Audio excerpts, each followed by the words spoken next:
ndi kuyimba nga Vybes Kartel ebigamba nti birika mu Jamaican dancehall Vybes Kartel finally out. Kyamusibya Ekyamusibya yalina mbwe mundu zaali unlicensed. Kati naziwa bakyaliibe ndoza nga naye bagenda okukola. Kati emundu nezidisappearinga. Nezibula. Biri. Akati mbu munnaye ekyaddamu kubeera nti hafi nawasaimu kintu kyange saimu okudisappearinga. Disappearinga baali bamwita lizard. Mbu n'ennyumba mwe yali neekwata omuliro okuva olwo oba actually body, you know when you don't find someone's body oba tusamanya oba yafa oba yabula bubuzi paka nakati.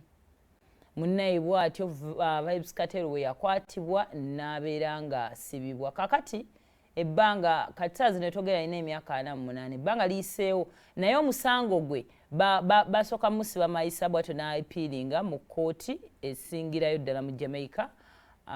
Kati badde balina okuddamu oku retrial naye abalamuzi we batyo bagambidde ate kikyakola makulu.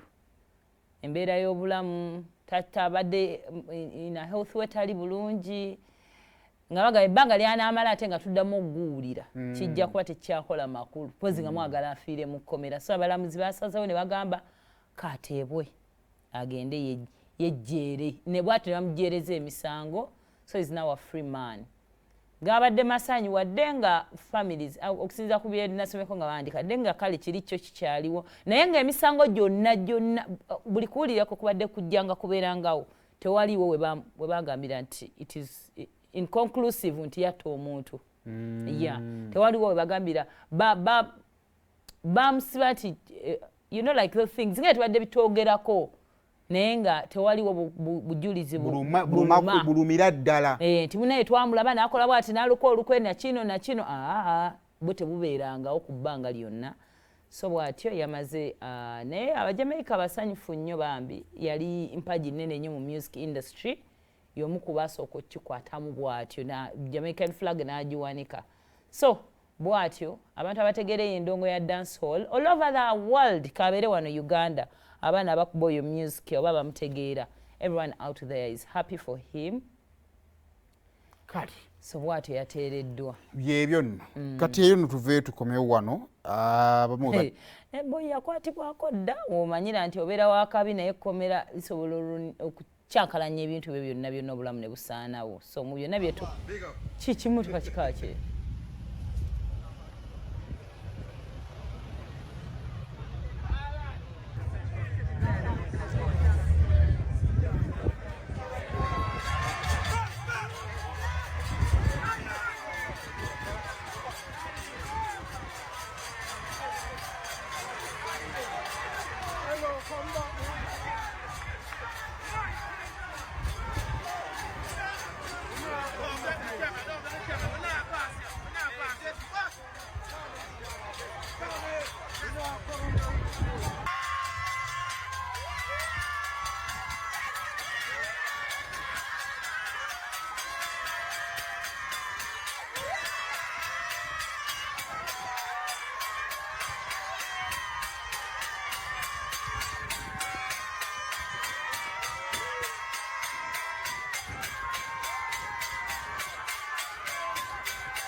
kale bamusalira mwaka gwa 2014 after 30 amaze emyaka 13 bamusalira mwaka gwa 2014 yenna azimba olubuto agulalinga namba 9 waliwo bamuleetako mu kkooti ng'azimbye obulago bw'ati ng'agamba alina obulwadde bwali bumuluma nga Kkomera byebyo nno kale kaakati nga tukomyewo wano twali wano